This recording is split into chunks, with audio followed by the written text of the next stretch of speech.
মুখে বঙ্গোপসাগরে তৈরি নিম্নচাপ, যার ফলে আজ রাজ্য জুড়ে বৃষ্টির পূর্বাভাস আলিপুর হাওয়া অফিসে। কলকাতা সহ দক্ষিণবঙ্গের একাধিক জেলায় বৃষ্টি হয়েছে। আলিপুর আবহাওয়া দপ্তরের পূর্বাভাস, উত্তর বঙ্গোপসাগরে একটি নিম্নচাপ তৈরি হচ্ছে। অন্যদিকে দক্ষিণ পূর্ব বঙ্গোপসাগর ও সংলগ্ন এলাকায় আরও একটি ঘূর্ণাবর্ত তৈরি হয়েছে। উত্তর পূর্ব বিহার থেকে উত্তর আন্দামান সাগর পর্যন্ত একটি নিম্নচাপ অক্ষরেখা বিস্তৃত আছে। এটি পূর্ব বঙ্গোপসাগরের উপর দিয়ে গিয়েছে। এর ফলে কলকাতা সহ দক্ষিণবঙ্গের একাধিক জায়গায় বৃষ্টি হচ্ছে। শুধু তাই নয়, আগামী 24 ঘন্টায় ভারী বৃষ্টির সম্ভাবনার কথাও জানানো হয়েছে। ভারী বৃষ্টির পূর্বাভাস আছে 2 চব্বিশ পরগনা, 2 মেদিনীপুর, বাঁকুড়া, পুরুলিয়া, মুর্শিদাবাদ সহ একাধিক জেলায়। অন্যদিকে বৃষ্টি হবে কলকাতা সহ সংলগ্ন জেলাগুলিতেও। আবহাওয়াবিদরা বলছেন, ধীরে ধীরে আবহাওয়ার উন্নতি ঘটবে, ধীরে ধীরে বৃষ্টির পরিমাণ কমবে।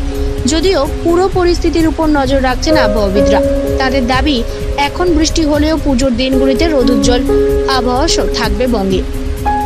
গত কয়েকদিন ধরেই পাহাড়ে বৃষ্টি হয়ে যাচ্ছে, যার ফলে বহু জায়গায় ধস নেমেছে। পরিস্থিতি রীতিমতো উদ্বেগজনক। এর মধ্যেই ফের একবার বৃষ্টির পূর্বাভাস উত্তরবঙ্গে। ভারী থেকে অতি ভারী বৃষ্টির সম্ভাবনা রয়েছে দার্জিলিং, জলপাইগুড়ি, আলিপুরদুয়ার ও কোচবিহার জেলায়। এজন্য বেশ কিছু জেলায় কমলা সতর্কতা জারি করা হয়েছে।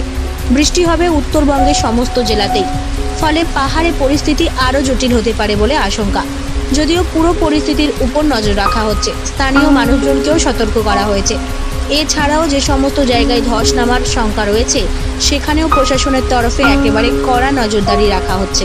ব্যুরো রিপোর্ট, জেলার বার্তা।